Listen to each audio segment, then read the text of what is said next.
Le festival Mécène revient à Saint-Dizier pour sa 36e édition. Du 15 au 27 mai, scolaires et amateurs se retrouvent pour un moment de rencontre privilégié autour du théâtre. Durant 10 jours, le théâtre de Saint-Dizier et le centre socio-culturel accueilleront les troupes de la région avec l'échange comme maître mot. Nous vous invitons à venir les découvrir.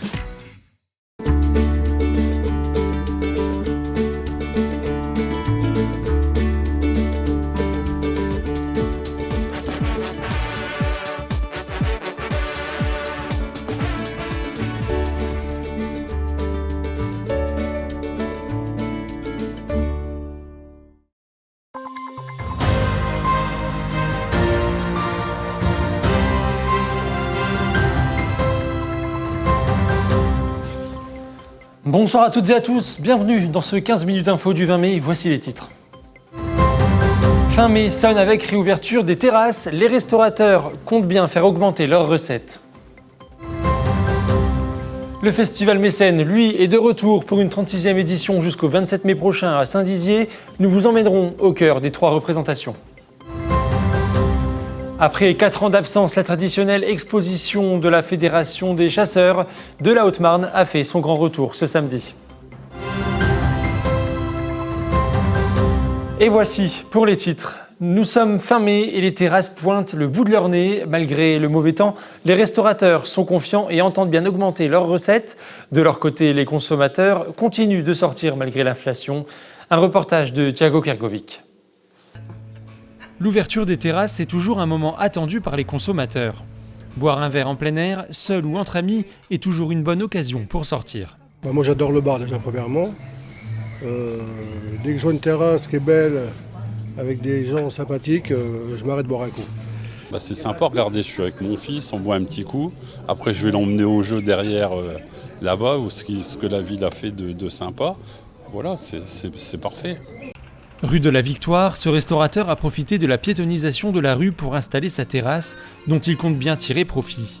Depuis un mois, elle lui permet d'augmenter sa capacité d'accueil de 35%. Bon, nous, c'est-à-dire qu'avec la structure qu'on a mis dehors, déjà, on peut prendre 25 places en plus. Donc il est logique, de par l'installation, qu'on peut brasser un peu plus de monde. Mais même, on sent que l'été apporte un climat de consommation un peu plus importante, c'est plus festif, ça dure plus longtemps.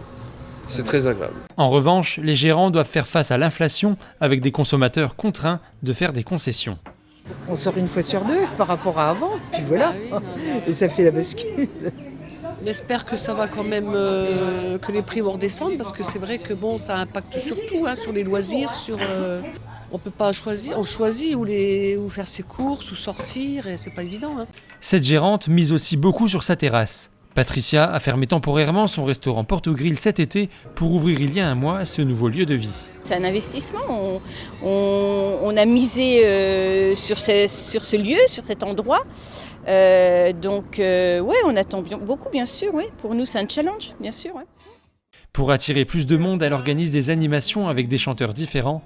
Dorénavant, elle a tout l'été pour faire profiter de sa terrasse.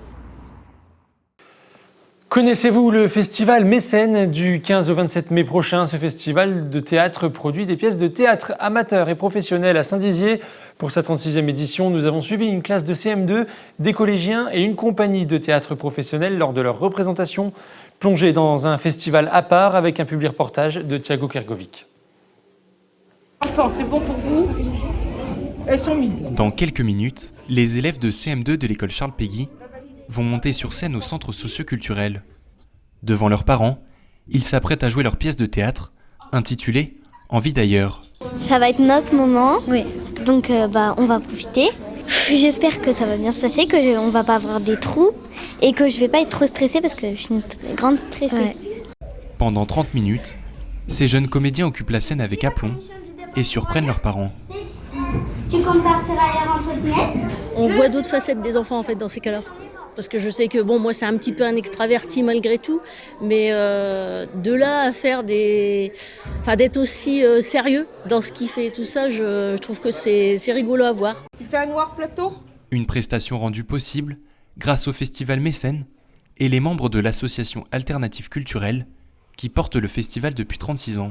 Le but, c'est que les enfants, ils aient une pratique, les enfants, les amateurs, tous les troupes qui participent, puissent jouer dans des conditions de professionnels grâce aux techniciens de l'agglo qui se montrent disponibles et très professionnels et qui font la même chose que si c'était des troupes. Voilà. C'est aussi mettre en valeur tout le travail qui est mené autour du théâtre et de promouvoir le théâtre, ses textes. Voilà. C'est au tour maintenant des collégiens de l'Estique de monter sur scène au théâtre de Saint-Dizier devant un parterre de 200 élèves de primaire et de collégiens.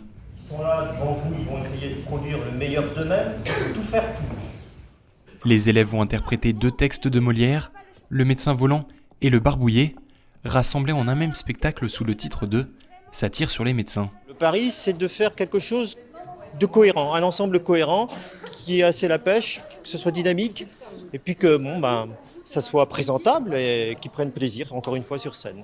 Inscrits en atelier théâtre, cette représentation est pour la majorité d'entre eux leur première rencontre avec le 6e art. Un peu stressant, mais au final, quand tu es sur la scène et que tu parles, ça va tout seul. D'autres sont plus aguerris et ont plus d'expérience en la matière. Ce soir-là, la compagnie Point Barre effectue ses dernières répétitions avant de jouer Tailleur pour Dames de Georges Feydeau. C'est très très bien, du Georges Feydeau, très drôle, très rythmé. J'ai bien ri.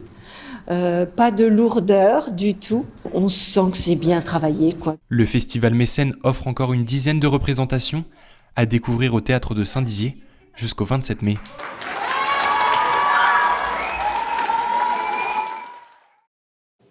Et après 4 ans d'absence, la traditionnelle exposition de trophées de la Fédération des chasseurs de la Haute-Marne fait son grand retour.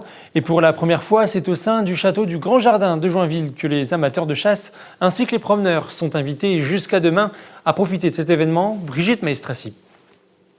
Du jour, c'est lui, le cerf. Exposés dans cette salle, les presque 300 cerfs chassés durant l'année sont les trophées des chasseurs. Cette exposition est obligatoire tous les ans dans le cadre du plan de chasse. Ça nous permet de suivre la qualité des animaux, par région, par massif éventuellement, d'avoir une idée de l'âge moyen de ces animaux, des prélèvements par classe d'âge, pour essayer d'améliorer les choses. Ce que l'on souhaite dans la gestion du cerf, c'est qu'ils évoluent assez proche de la normale, c'est-à-dire qu'ils aient le temps de vieillir. C'est souvent ce qui manque parce que comme ils ont un grand intérêt pour les chasseurs, souvent ils sont prélevés un peu trop jeunes. Il faut une dizaine d'années pour faire un beau cerf. Faire découvrir les différents types de chasse est également l'un des objectifs de la fédération lors de ces journées. Ici, ce ne sont pas des carabines qui sont utilisées, mais bien des arcs. On a installé des cibles 3D pour montrer à peu près sur le style d'animaux qu'on tire, à quelle distance on tire, et on essaye d'initier les jeunes, les grands, les petits, les anciens. Tout le monde peut chasser à l'arc, tout le monde peut tirer avec une flèche. La pêche est également mise à l'honneur dans l'enceinte du château. On leur fait découvrir un petit peu les poissons qu'il peut y avoir dans le plan d'eau. Donc ils sont multiples, il peut y avoir des truites, il peut y avoir des carpes, il peut y avoir des petits poissons blancs. Et en fait l'objectif c'est de leur montrer, d'essayer de prélever quelques poissons et de les remettre à l'eau juste pour faire une petite démonstration. Mais cet événement ne tourne pas qu'autour de la chasse. Dans les jardins du château, les exposants ont pris place pour faire découvrir leurs produits du terroir. Notre principale vente, c'est du filet mignon de porc fumé, saucisson au vin d'Arbois, tout ce qui est jambon fumé, noix de jambon, le lard paysan, tout ce qui est petits saucissons d'apéro. Les différents miels que je produis. Après, j'ai des savons aussi qui sont fabriqués par une collègue à base de mon miel. J'ai des bonbons qui sont fabriqués par ma sœur et des bougies que je fabrique moi-même. Nous allons retrouver tout ce qui est massacre. Donc massacre chevreuil pour mettre toutes les têtes de chevreuil. Ensuite on va passer sur du modèle un peu plus gros où là on va pouvoir mettre des têtes de cerf sur du 4, du 5 et du 6. Un peu plus loin les pieds d'honneur, donc là où on va mettre tout ce qui est pattes tressées, chevreuil, lièvre, renard, sanglier.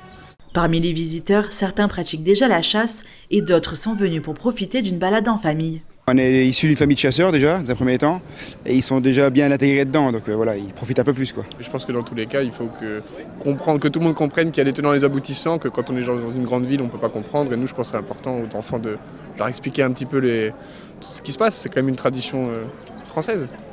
La chasse, c'est un grand débat, donc je pense que c'est important.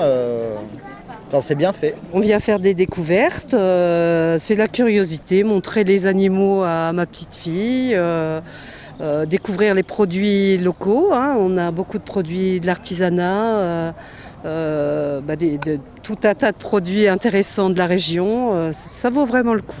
Cette manifestation entièrement gratuite se prolonge jusqu'à ce dimanche 21 mai avec notamment une bourse aux mues qui consiste à chercher les bois des cerfs dans la forêt. Et voilà, c'est la fin de cette édition. Merci à vous de l'avoir suivi. Prochain point sur l'information, ce sera lundi à 19h dans votre 15 minutes info. Très belle soirée à tous sur Puissance Télévision.